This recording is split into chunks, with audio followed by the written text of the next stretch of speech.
Good afternoon, everybody. Listen, I just wanted to give you a encouraging word today. You know, I today would mark 1 year. 1 year on a journey that I began back in 1991 when I graduated from law school. Every day I went to the same building. My children were born there. I was married there.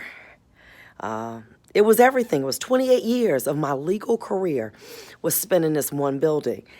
And it came a time where I made a decision. I wanted to go to another place.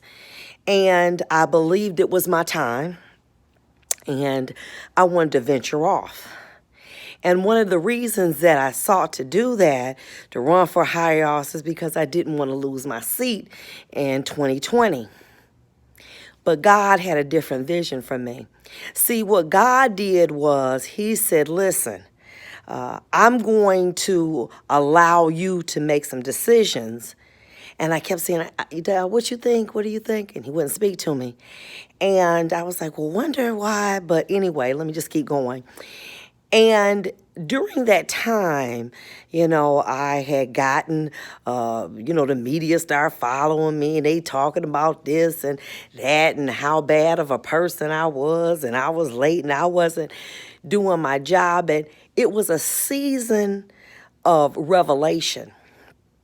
I ultimately retired, got fired basically from my first job, working with someone else. And I was without a home. I didn't know where I was going. I didn't see it. I said, well, it's just the end.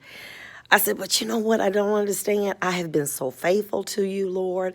I've tried to do what you told me to do.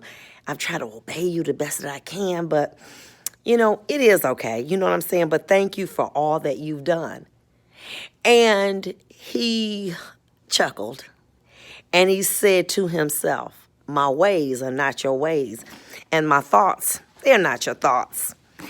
And as I ventured on and I retired and I said, well, I got to live off this, but I'm just going to believe that I'm going to do something different. They're going to call me a different name. They're going to call me attorney. And in absence, the Lord sent me to a foreign land. He sent me to a place called Southfield.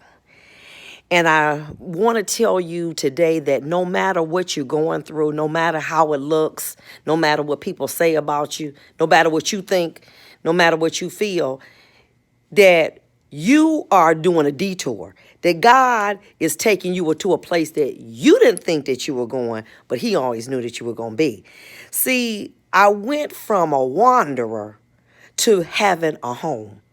I went from being lost to being able to help people to find their way. And as a result, a year later, I'm blessed to say that I had to come in here to do something. And I just want to say how good God is.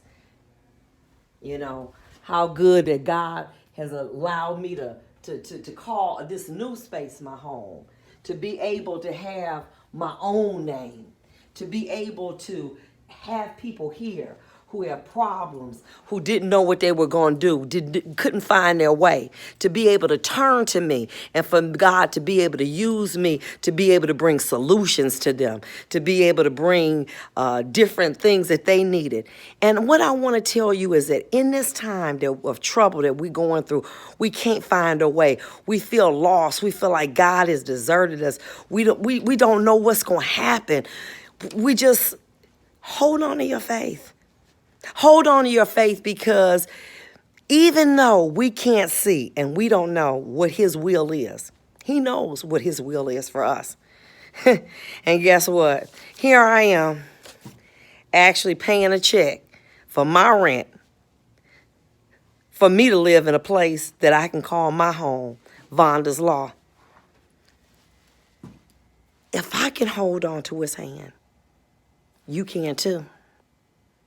And I want you to know that no matter what it looks like, you got to keep going and you got to keep trying. And if you stumble, crawl. And you crawl till you don't have no more energy, and you keep going. Because you are destined for greatness. 2020 is not over. It's the year of revelation, the real vision. And if we hold on, it's going to be the level, the year that we of elevation. Be blessed. I love you. Have a great one.